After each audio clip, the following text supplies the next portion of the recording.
Now students, see here this question number 48 and read it carefully. A negatively charged rod is held close to one side of a metal sphere. The other side of the sphere is earthed. Which diagram shows the distribution of charge on the metal sphere? Now B. here children, in this question, okay, starting from Calista, can you find out the right answer? Question number 48. B. B, okay. Now let me explain this question number 48 children. Starting from option number A, why this option is wrong. We have this rod, a negatively charged rod. This is given in the statement. It is held close to one side of a metal. This is a metal sphere placed closer to the metal sphere, and the other side of the sphere is earthed. This is the earthing, which diagram shows. Now we know that charging by induction, what will happen? A positive charge should appear, means opposite charge should appear on one side of this metal sphere, as this is a negatively charged rod. So the positive charge should appear here and the equal amount of negative charge. So positive charge they have not shown in this diagram, so you can assume that that's why this answer is wrong. Even the second thing also, that earthing is there. Now, in the last lecture, students, I have not explained the meaning of this earthing. Earthing means this is a metal conductor.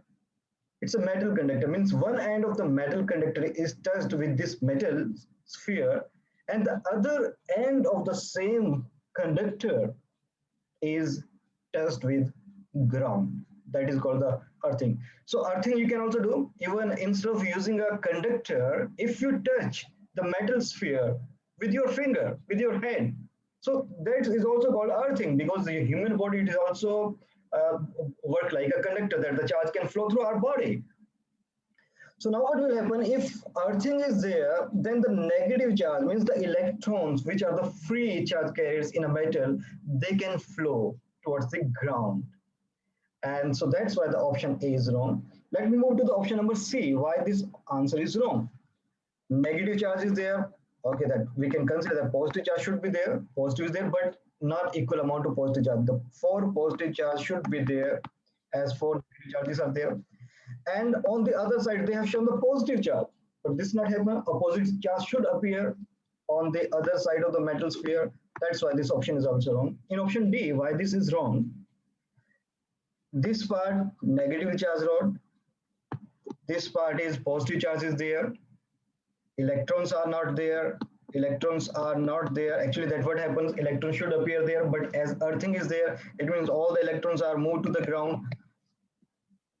I think that the option D is correct. Now let's see what happens. What is the problem with the B? Negative charge rod, positive charge appeared, 2 negative electrons appear, 2 negative, 2 positive. It is wrong option. Calista, this answer is wrong. 4 positive charge should appear here, and 4 negative charge should appear on the other side. And electrons, the negative charge, as this side is earthed, so all the electrons, they must flow through the wire, through this conducting metal, through this conducting conductor to earth. So our right answer is D. Wait, sir, can't the positive charge also be 2? Now let me share one more time. Let me share the white screen. I want to give you some more explanation about charging by induction, children. Just wait a minute. Listen carefully, then I think you will get the your all doubts will be clarified. We have this metal sphere, children. This metal sphere is placed on an insulating stand. This is placed on an insulating stand. Now the one question arises here, why do we need to place this metal sphere on an insulating stand? The simple answer is that whatever the charge will appear on the metal sphere, if it is not placed on an insulating stand, the charge will transfer to the ground. So charge cannot stay on the surface. Now we have this metal sphere, uncharged metal, no charge is there. And suppose In this case, I want to bring a positive charged rod. We have a charged body and positively charged body. Now, in exams, in IGCSE exams and in your board exams, you will find such type of questions. And then you need to identify what type of charge will appear on side A, what type of charge appear on the side B. What actually this charging by induction explain? As we have the positive glass rod here, means we have charged it. Somehow we have charged it and we have made it a positively charged body. So positively charged body is bring closer, remember children, closer to the uncharged body. Once it bring closer to the uncharged body, then charging by inductions, what will happen? Then the electrons which are present, this is uncharged body, but definitely electrons are there. So whatever the electrons are there, the sum of the electrons means according to how much positive charges appear on the glass rod.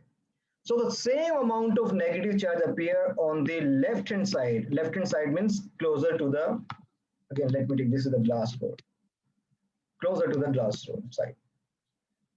And the same amount of opposite charge should appear on the other side of the metal sphere, means on the side B, equal amount of positive charge. This phenomena is called the charging by induction.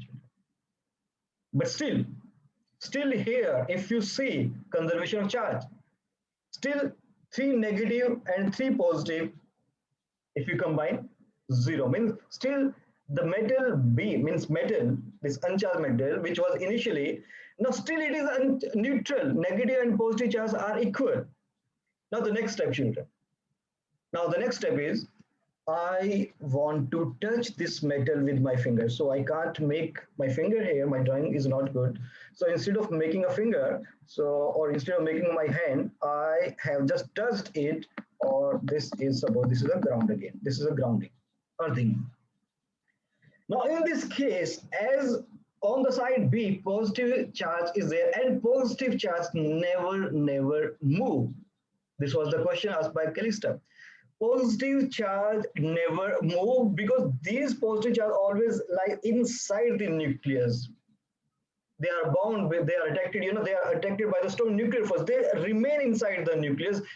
Always, students remember, in a conductor, negative charge, free electrons always move from one end to another end. So in this case, what will happen? Now electrons are not there on the side B. So how we can make this charge, positive charge, disappear? Then what happens? Automatically, once you make it earthing, then immediately electrons from the ground, they get attracted by the positive charge and all the electrons. How many electrons? Depending upon the how much charge is there, how much positive charge is there. So we will consider 3 electrons will come and they will combine with the positive charge, make them neutral, and in the next step, next step is again the positive glass rod should be there, this metal sphere on a insulating stand, negative charge is there, 3 negative charge, earthing is there. Now what will happen? Due to the electrons coming from the earth, neutralize the positive charge. Now this will be the next step, means there will be no positive charge on this side. Where this positive charge has gone? If someone asks you where this positive charge has gone, Krish, can you explain where this positive charge has gone? Krish, yes. So, due to the Earth and object, the flow of electrons took place. Yeah, this positive charge is neutralized by the electrons which come from the earth. Okay. Now in the final step, there is one more step, children. Remove this earthing wire. Remove, and remove the glass rod also. Remove the earthing wire, remove the glass rod. Then what will happen? Then the final diagram, let me draw here. Glass rod is not there, earthing wire is not there. Then this negative charge, it will distribute itself on the surface of the body itself. So this is the final step. The negative charge, it will distribute because now there is no glass rod to the left side. Due to the glass rod, due to this positive charge, children, the electrons were attracted by the glass rod. But now there is no glass rod. So due to the negative charge, means in the negative charge they repel and they will distribute themselves in a uniformly manner on the surface of the body. And now students, that is our final answer here. That the question here you can see, initially we have a neutral body and we made this neutral body a negatively charged body with the help of the charging by induction. So these are very, very important question, children, for IGCSE exams as well as board exam. Definitely for the board, but for the IGCSE also. So that Sir, was the question last time which I asked you to, how can you make a neutral body a negatively charged body? And I will show you one more question, that how you can make an uncharged body, a neutral body, a positive charged body. Yes, please. Who is asking? Never mind, sir. Okay. Now let me move to the next question here. And now the question, listen carefully, children. The question is that we want to make an uncharged body a positively charged body. So how we will do? Let's move.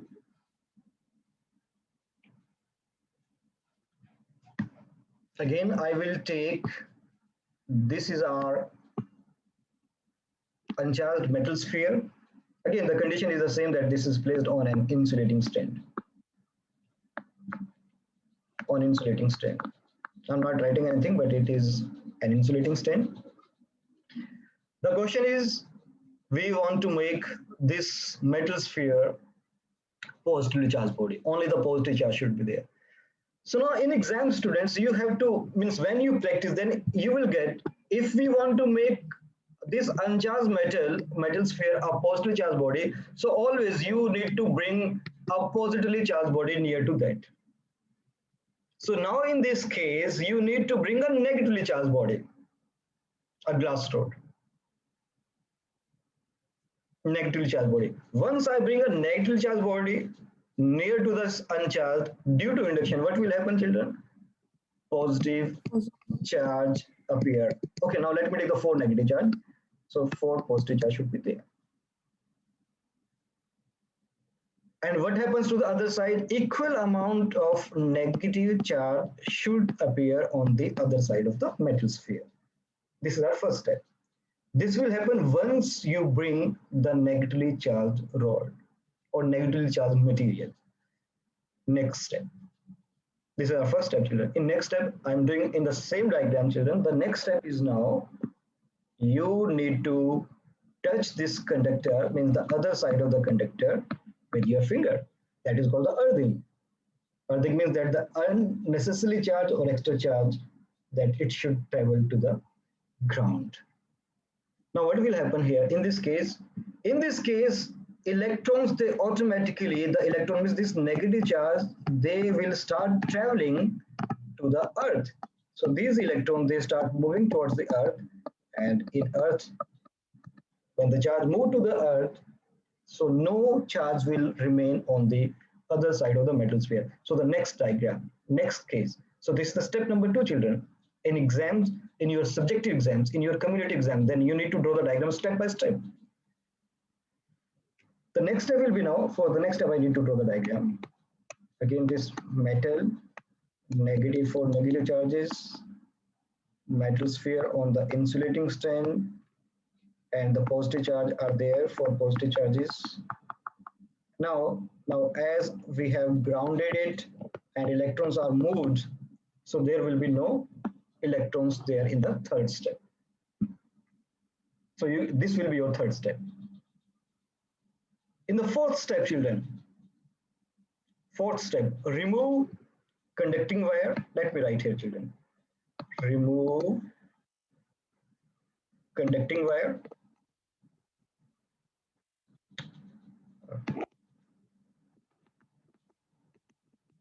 Conducting wire. And finally, remove the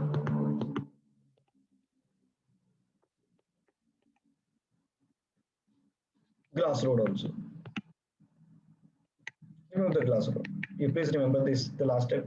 When you remove the earthing wire, means when you, if you touch the glass rod, sorry, metal rod with your hand or with finger, so then you just remove your hand and remove the glass rod. Remove the glass rod means you, even you can say that you have placed the glass rod with a larger distance. Move the glass rod with a larger distance. So now what will happen? What will happen? The final step, let me clear this diagram. Or maybe I can draw, I have space here, so I can draw the metal sphere, same metal sphere, constant, and the positive charge will be there, and this positive charge, you can show positive charge in any manner, but on the surface, not on one side, but this positive charge will be all over the surface. So this will happen. Now finally you can see this is the final product, this is our final outcome, children, and in this outcome, we have this positive charge body. This on near to this positive charge body, there is no glass rod, no conductor, no earthing wire.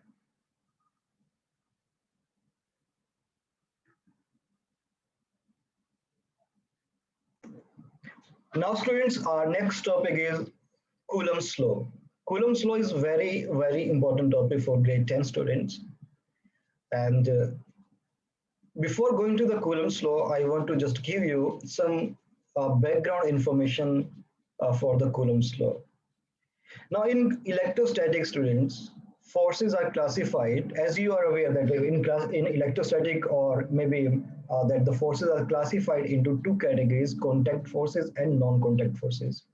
So what do you mean by the contact forces here? With examples: frictional force, normal reaction, and the third is a tension force. So these forces are called the contact force. Frictional force, you know, when one object is in relative motions, means when one object move over the other object. So that the contact should be there. That is the frictional force will come there. Normal reaction according to the Newton's law. According to Newton's third law, action is there, then the reaction should be there. So that is a normal reaction. Tension force is also, you know, that when in terms of a string or wires, if there is load is applied, then there will be a force. Then that is called the tension force, which is produced into wires. So all these are the contact force. The contact should be there. But in non-contact force, examples, gravitational force. Gravitational force, children, you know, when a skydiver jump, so he or she, means skydiver, that he come down with the effect of gravity, even though he is not in contact with anything. Still he moved down, skydivers come down due to the gravitational force. So gravitational force is acting between two objects, even though they are not in contact.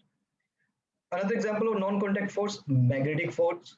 You know, if we bring two opposite pieces of magnet, means if we bring North Pole with the South Pole, then you know, students, what happens?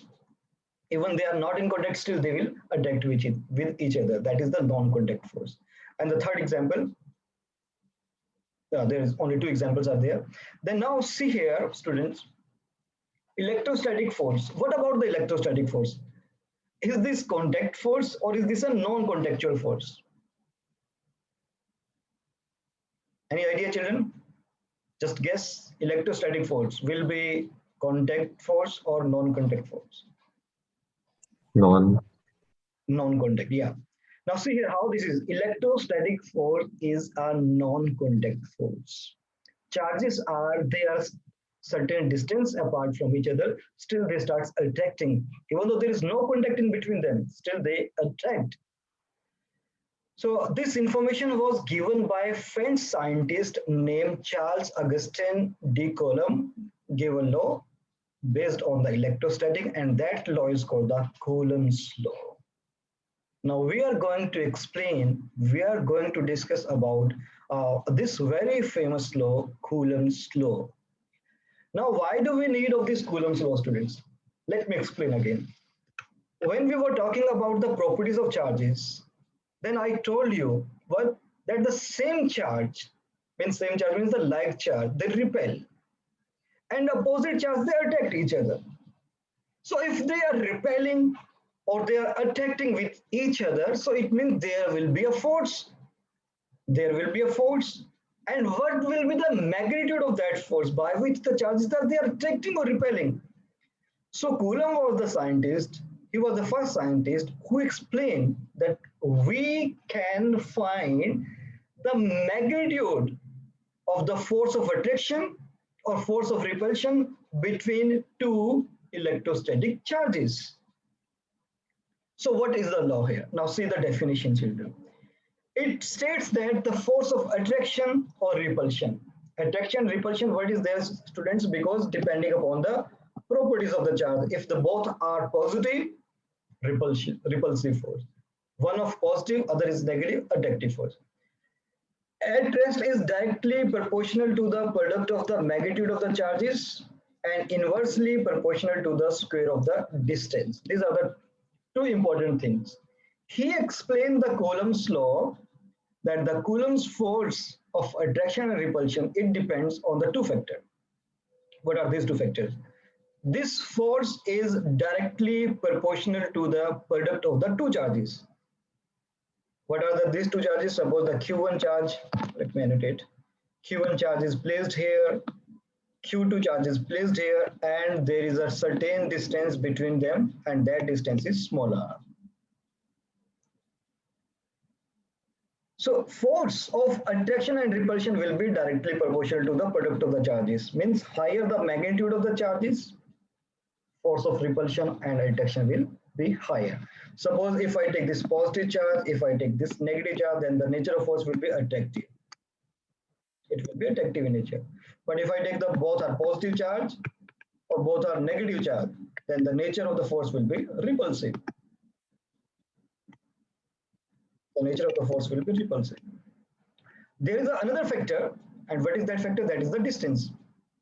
So how Coulomb explained this distance, and he said this force of attraction or repulsion will be inversely proportional, children. It's inversely proportional. It's inversely proportional to the square of the distance. Actually, it's not inversely proportional to r, but it is inversely proportional to square of the distance between them. And finally, when he combined both this equation 1 and equation 2, so we have this result. F is proportional to Q1, Q2 by R square. And this happens, children. This happens. If I increase the distance between the two positive charges or two negative charges, or one positive, other negative, if I increase the distance, what will happen? Force of attraction or repulsion will decreases. So he gave this into a mathematical form. F is proportional to Q1, Q2, and F is inversely proportional to square of the distance between the two positive point charges. Finally, this equation can be written as, if you replace this proportional sign, proportional sign should be replaced. And if I remove this proportional sign, then we have this equation. F is equal to K, Q1, Q2 divided by R square, where this K is constant. And you should remember this, its numerical value. Let me write here, this K, which is a constant, that this final constant is equal to this. This is not required in IGCSE, but you should remember the value of this K is given by 9 times 10 to the power 9 with some unit. This is 9 times 10 to the power 9. You should remember what is the value of this K, 9 times 10 to the power 9. So this is your Coulomb's law, children. This is our Coulomb's law. You may note down, children. Sure, I have a question.